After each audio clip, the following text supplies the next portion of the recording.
ராஜ் அவர்களை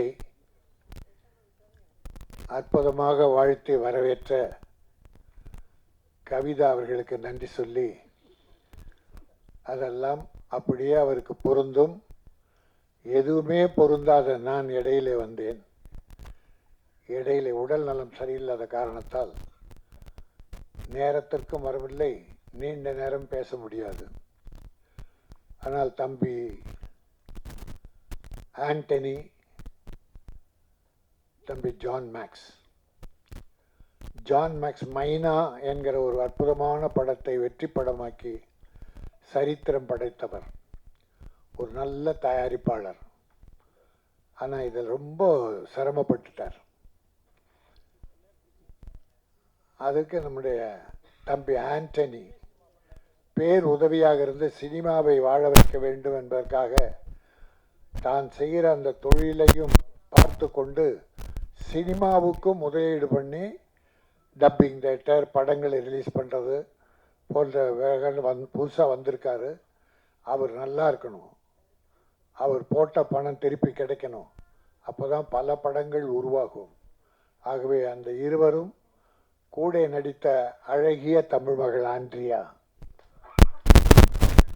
நான் உள்ளபடியே இதுவரைக்கும் ஆண்ட்ரியா தமிழ் பொண்ணுன்னே நினைக்கல. நான் இப்போ தான் கேட்டேன், அம்மா உங்கள் லேங்குவேஜ் கொஞ்சம் பயந்து தான் கேட்டேன். பிறந்த இடம் எதுன்னு சென்னைன்னுச்சு. அப்பா எங்கே வேலை பார்த்தாரு? ஹைகோர்ட்லன்னாரு. கொஞ்சம் ஒரு அடி தள்ளி உட்காந்துட்டேன்.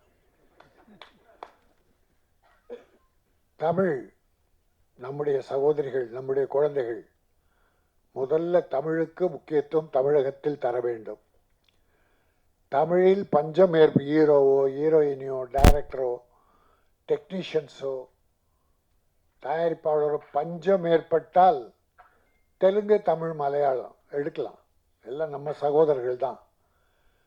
ஆனால் தமிழை விட்டுட்டு அதர் லாங்குவேஜ் ஹீரோயினை தேடுவது. அற்புதமான நடிகை. நான் நம்மளோட ஜெயம் ரவி நடித்தார் ஒரு படம், முதல் படம், அந்த படத்தில் அந்த நடிச்சிருக்காங்கன்னு நினைக்கிறேன். இல்லைம்மா, 1001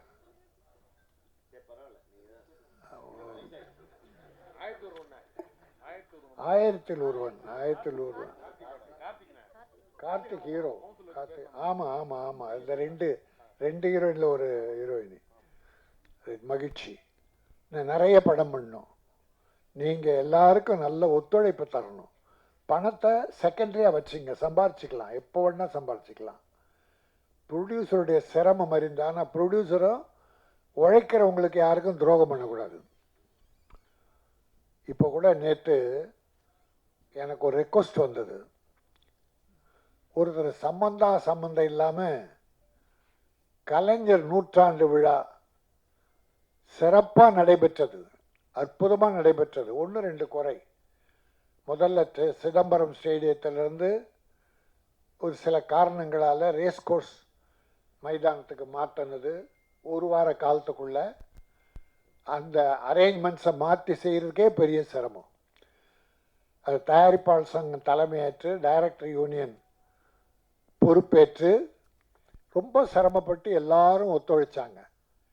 எல்லாருக்கும் பணம் கொடுத்தாச்சு. டைரக்டர் யூனியன் மூலமாக வவுச்சர் போட்டு பணம் கொடுத்துருக்கு. கடைசியிலே ஒரு 4 நாள் சிலருக்கு கொடுக்க முடியல. அதுக்கு ஸ்பான்சர் கொடுத்தவங்களுடைய பணம் வரல. அதுதான் காரணம். தொழிலாளிக்கு எங்கள் ஆட்கள் யாருமே துரோகம் பண்ண மாட்டான். தொழிலாளி நல்லா இருந்தால் சினிமா நல்லா இருக்குன்னு அர்த்தம். ஆக அதை சிலர் காசு கொடுத்து சில சவுக்குகளை பேச வைக்கிறாங்க.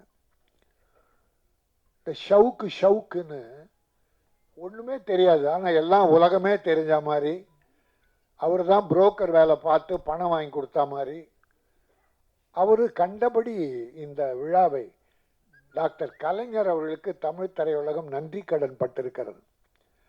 அதனாலே இந்த விழா எடுப்பது எங்களுக்கு சிறப்பு. அவர் காலமெல்லாம் நாங்கள் நன்றி சொல்லலாம். மானியம் சிறு முதலீட்டு பட தயாரிப்பாளர்களுக்கு முதல் தந்தவர் அவர்.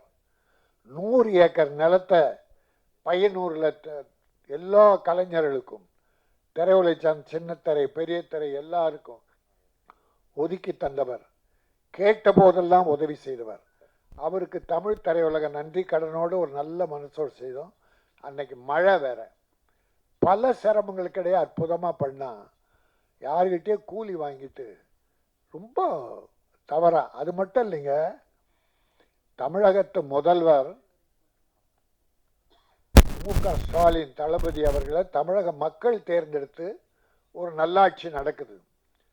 இப்போ கூட அந்த விழாவில் சிறப்பு என்னன்னா, பூந்தமல்லியில் ஒரு 140 ஏக்கர் 450 கோடி செலவில் ஹைதராபாத் ஃபிலிம் சிட்டி மாதிரி ராமோஜிராவ் ஃபிலிம் சிட்டியை விட பிரமாதமாக பூந்தமல்லியில் உருவாக்கி தரேன்னு அந்த விழாவில் முதல்வர் நமக்கு வாக்குறுதி கொடுத்துருக்காரு. எவ்வளோ பெரிய விஷயம் சினிமாவுக்கு. எங்கெங்கே ஹைதராபாத் ஓடுறோம், பூந்தமல்லினா எவ்வளோ நல்லா இருக்கும் நம்ம சினிமாக்காரருக்கு. இதையெல்லாம் பெருமையாக நினச்சா, யாரோ காசு கொடுத்தா வாங்கிட்டு கண்டபடி முதல்வரை சொல்கிறாரு. தமிழக முதல்வரை திறமையே கிடையாது, திறமையற்ற முதல்வர் ராஜினாமா பண்ணிட்டு அவர் பிள்ளைகிட்ட ஒப்படைக்கிட்டோம், இல்லை இன்னொருக்கிட்ட. நீ யார் அதை சொல்ல? உனக்கு என்ன தகுதி இருக்குது சினிமாவை பற்றி பேச என்பதை ஒரு நன்றி கடனா. ஏன்னா டாக்டர் கலைஞர் அவர்களை குறை சொல்ல யாருக்கும் தகுதி கிடையாது. அதனால் இந்த வாய்ப்பை தமிழ் திரையுலகம் சேர்ந்து நடத்துகிற என் தம்பி ஜான் மேக்ஸ் ஆண்டனி, அந்த விழா என்பதாலே இதை நான் ஒரு கருத்தாக சொல்லணும்னு நினச்சேன். அதனால் என் கருத்தை சொல்லிவிட்டேன். இந்த படம் மிகப்பெரிய வெற்றி பெற்று தயாரிப்பாளர் தப்பிக்கணும், இதை முதலீடு பண்ணி விநியோகம் பண்ணுற ஆண்டனி தப்பிக்கணும், இந்த கலைஞர்கள்லாம் நடித்தவர்கள் ஆண்ட்ரியா உள்ளிட்ட அத்தனை பேருக்கும் ஒரு நல்வாழ்வு கிடைக்கணும், முன்னேற்றம் கிடைக்கணும் என வாழ்த்தி விடைபெறுகிறேன். நன்றி, வணக்கம். இப்போ பாக்யராஜ் பேசுவார்.